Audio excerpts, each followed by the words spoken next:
Praise God. My name is Muiga, studying in for the patron, Elder Dr. Gishine. And thank you, media team. The health board has invited all of us to a medical camp next week.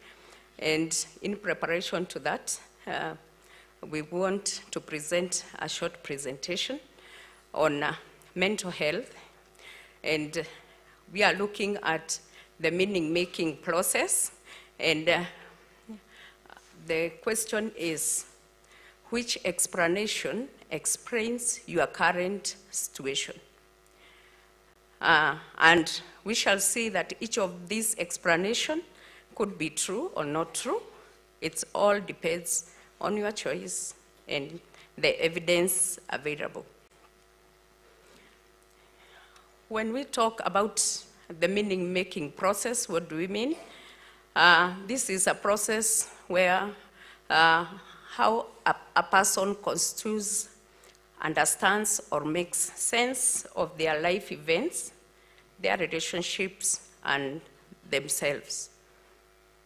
And what then does that mean? It means, therefore, that the meaning you attach to your situation in your life becomes your reality. And we look at an example. We look at an example where we have a death of a loved one who could maybe have suffered from cancer. And the question is, how would different people make meaning? Or how would they explain the death?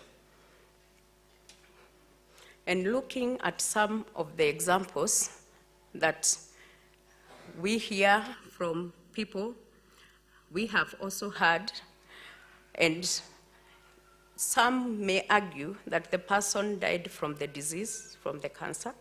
Some may argue that it was God's will. Some may say that it's God's punishment for the sins committed. Some may say it's the hospital they took their loved ones that had medical negligence. As Africans, we can say they were cursed for not honoring their parents. Some may say they were cursed because they did not take dowry, or they took too much, or too little, depending with your culture. Some may say they were bewitched by a stepmother, by a neighbor, by a jealous family member. Some may say that they died out of starvation because the person who was taking care of them denied them food. Some may say that when they got the diagnosis of cancer, they committed suicide by maybe refusing to take drugs, by maybe deciding not to take food, and therefore they just decided they want to die. Some may say that the diagnosis that was made, they got a shock, and that's what killed them. And all these are the reasons, and many more, that we have heard in every situation. This is just an example of one situation.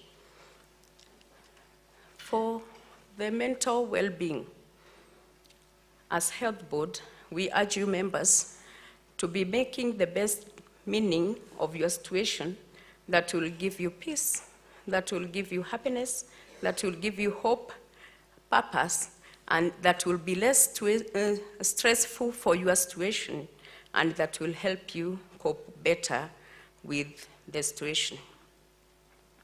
As Christians, then, what is required of us, and the Bible guides us in Proverbs 23:7, part A, it says, "For a man, as a man thinketh, so is he." Therefore, what does that mean? That what you think is very important because it makes you who you are. In Romans 12:2, the Bible tells us, "Do not conform to the patterns of this world, but be ye transformed by the renewing of your mind." Then what does that mean? And for the example that we have looked at, all those and many more could be reasons. But as a Christians, which ones do you choose to take to make your life more meaningful, less stressful, for you to have more hope and to have peace. And we conclude by saying every bad situation will have something positive. So in whichever situation you are, how bad it looks, look for the retro thing that is positive about it. Because even a dead clock shows correct time twice a day. Thank you.